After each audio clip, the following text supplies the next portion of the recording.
I want you to pay special attention here to the malfunction she's about to have.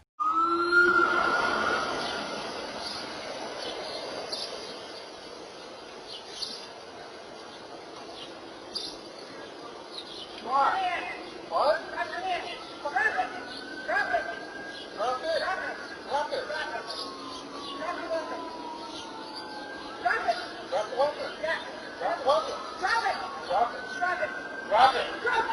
Drop the weapon! Drop the weapon!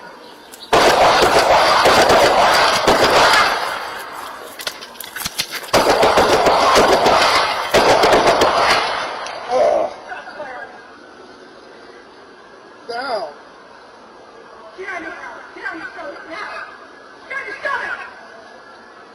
Yeah, I don't think he can. Seems she realized that. But obviously she's not going to let her guard down after that. The officer was unharmed in this. Once other officers arrived, they did first aid on this guy, got him to the hospital. He got into surgery and did not make it through the surgery. He took the asphalt temperature challenge, and that's where this one ends. Pretty incredible stuff. Some really important lessons that we have to think about out of this one. I do have a request for you. If you are in a law enforcement agency you use, just so I can keep some really important lessons for sworn and non, that it has become a huge issue of stupid can we possibly be as Americans, that we are going to get into knifings over masking stuff. And I get it, that it has become a huge issue of virtue signaling among our tribes as to whether we should wear masks or not. But friends, let's just take this moment to remember that we need to be kind to each other, that we need to give each other a little bit of space and not get into this kind of heated argument. This guy had no criminal history. He had absolutely no interactions with law enforcement and just snapped right here. So this is where we're at, friends. Let's walk back from the precipice, shall we?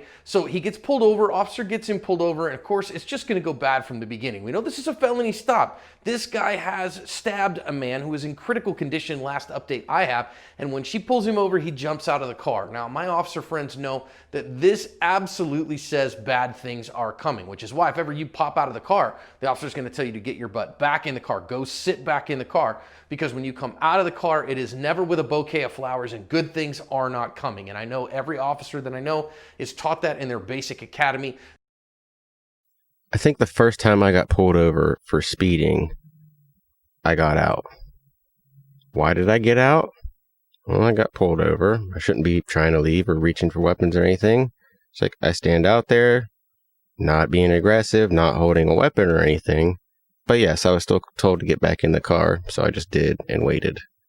It's not an absolute, but yeah, you can expect that if you get out of the car, you're going to be told to get the fuck back in. That, you know, if somebody jumps out of the car, bad stuff is coming and you need to be ready for that. And that's exactly what happened here. Obviously, the officer was ready for it because she'd been properly trained for that. Now, dude, she jumps out and she starts issuing commands. Drop the weapon, drop the knives. And he starts parroting those back to her. Drop the weapon, drop the weapon, drop the weapon. So you got to recognize when you get caught in a verbal loop. And that was something that she really had a struggle with, that a lot of us do. So what you want to watch out for is using the same words. Drop the weapon, drop the weapon, drop the weapon, especially when he's parroting them back to you. When he's parroting them back to you, that is him grooming you. Notice he's moving forward while he's doing that. What about that is grooming? He's being a smart ass, basically saying, fuck you. I mean, it's pretty clear that he understood what she said. He said back the exact same thing. Does it mean she should just stop saying it or say it a little differently? Like, do you think that's going to make a difference? Nothing. She didn't do shit wrong there. Like, keep saying what he's supposed to do, even if it's not likely going to change anything.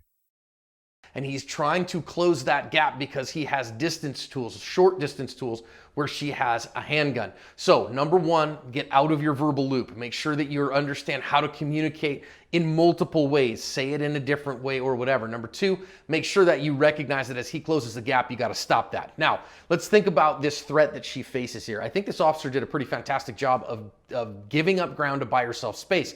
But recognize right now that this dude has a screwdriver in his left hand and 2 knives in his right hand. Is he a deadly threat? Unequivocally, yes. He can.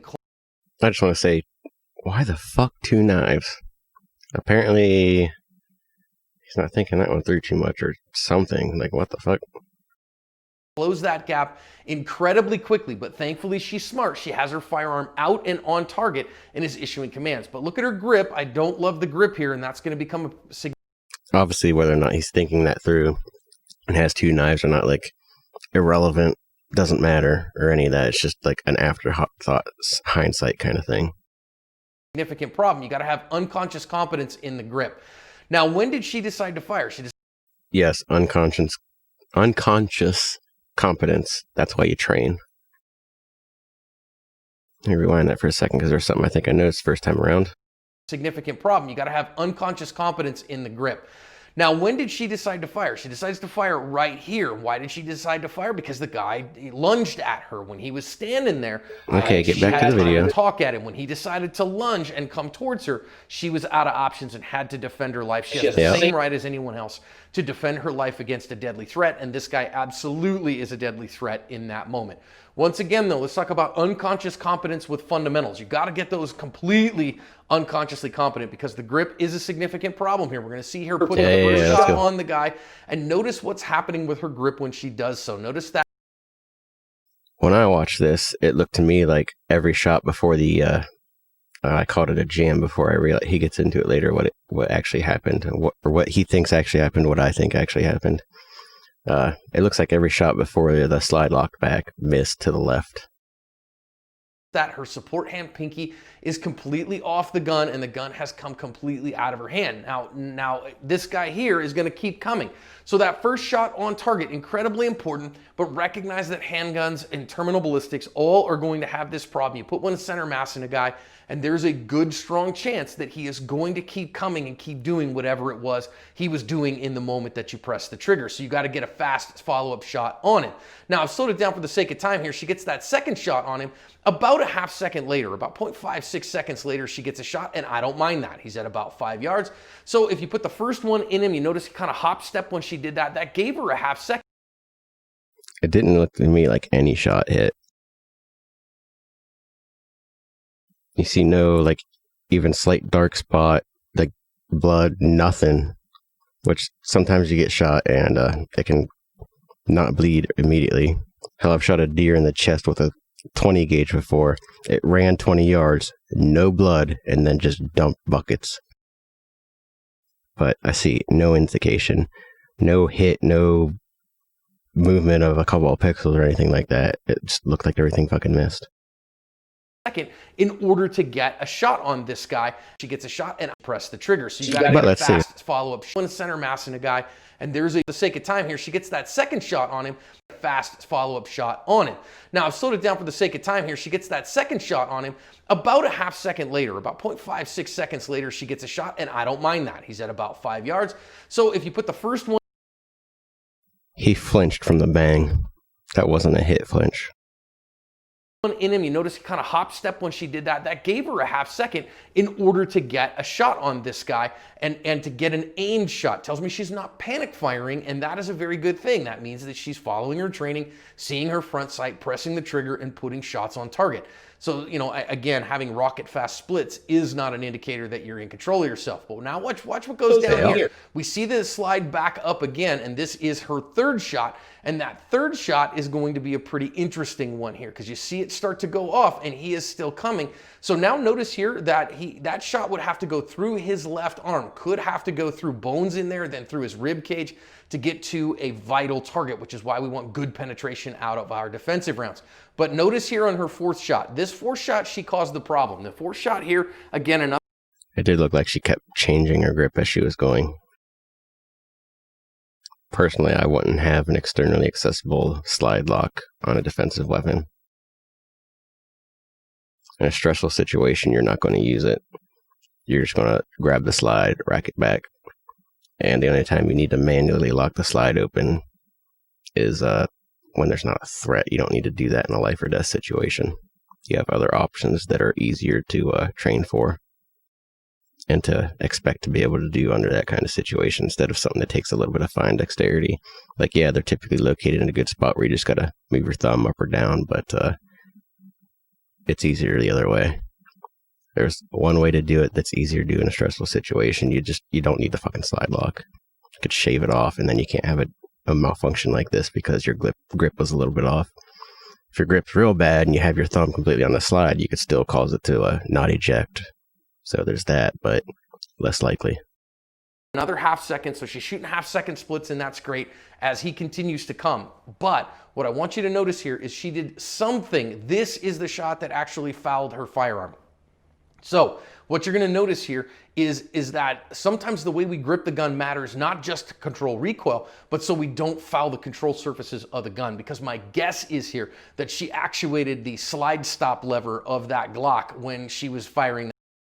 The first time I seen this going around on Facebook, I didn't think about that or consider it. I was just like, oh shit, a Glock actually jamming, that sucks, because they have a reputation for not doing that. And I didn't think maybe she had the slide lock. That's a thing that can happen. That's why I just went on my last little spiel about that. That gun. Now you can see right here that actually ejected the round. So again, it's not a stovepipe or a failure to eject. The round I didn't notice that either, but I didn't go through frame by frame. I'm glad they pointed that out. ejected, but the slide did not move forward. But now then, as our bad guy comes forward, you can see right here that the slide has stayed back. Now, of course, you want to make sure that in the grip of your firearm that you're not causing user-induced malfunctions like this. And the way that we do that is we train the grip on our handgun and recognize grip is the master. Sight set the pace, trigger is the servant. So you got to have a grip on that gun that you do not have to think about, that you do not have to monitor with any kind of conscious thought. So then that way stuff like this does not happen. Now notice our bad guy comes in, she has a gun that is out of battery right now, and it's actually his hand that is going to put the gun back into battery. But let's think about what he has available here to him. So he has a screwdriver and 2 knives. This guy's an absolute deadly threat, and in this moment, this officer is just praying to God that she remembers her defensive tactics and is able to control this guy's hands and keep him from hurting her with those knives and that screwdriver. That screwdriver is as big a threat as the knives is, can kill her very quickly. Again, their vests are not ballistic rated. Now, I want you to notice here in the bottom of our screen. Vests are not ballistic rated. What? But yes, knives can defeat body armor, soft body armor. You notice what I said earlier, that he actually made the gun go back into battery. Look at the back of the slide of her gun here, and what you can see, it's at the very bottom of the screen, right next to his left hand, and you see it's actually back into battery. So he has actually whacked that gun back into battery. And I see that happen with some regularity, and notice here that the gun is back in battery. And actually she took a shot right here if you were listening in. It's hard because it all happens so fast, but she actually shoots the gun right here, and that shot hits him in the leg. Now normally we wouldn't say that a leg shot is something that we want to do, but again, they're flailing about and at contact distance. And so that shot likely was not super intentional. It was probably just clutching the shit out of the gun because he had his arm over top of it and she did not want him to get it. It's like, no, no, no, no, you don't get my gun. And clenching it. And she thought it was jammed, because you see later she tries to clear the jam even though it's fine, because yeah. So in this moment, full on fight or flight, she probably didn't even realize that shot went off. So sometimes you just got to take the shot that you have. I would say that the gun way out in front of her like that with a guy that close, not a great idea. Pull that gun into retention. Now, it's interesting here, that causes him to hop step, and she smacks the base plate of the gun. So we hear all the time on a non-diagnostic linear malfunction. Tap, rack, bang. Where they got that gun back in the fight. I'm not saying it's wrong to do it all, but of course her gun was in battery. It wasn't a magazine problem in the gun. I already explained, she likely didn't even realize that. It was a user-induced malfunction, so she didn't really need to do that, and it did cost her some time, but again, it does show she's highly trained. And then she goes to rack the slide. So I love that she power stroked the slide here, and that is, again, you don't need a manual slide stop. Is good technique. So it seems to me that what this officer is showcasing is good use of space. Now, again, she did have a grip problem here, but her malfunction clearance is exactly what she's been taught. So she is following her training. She's shooting her sights and keeping distance from this guy. That's evidence of good training, and she's following that training and protecting her life. And for that, I absolutely commend her. Now, let's think about this here. She takes a shot at this guy, and somebody might say, well, wait a minute, he's bent over. Is he bent over because he quits? No, he's not bent over because he quits. Look what he's doing. He's picking up the screwdriver that he dropped when she shot him that last time. It caused him to flee. I'll just repeat what I already put out. She wasn't thinking he's picking up the knife, he's still a threat. She most likely is just like, oh, he's not neutralized, better keep shooting. In that kind of situation, it's probably what most cops are going to do.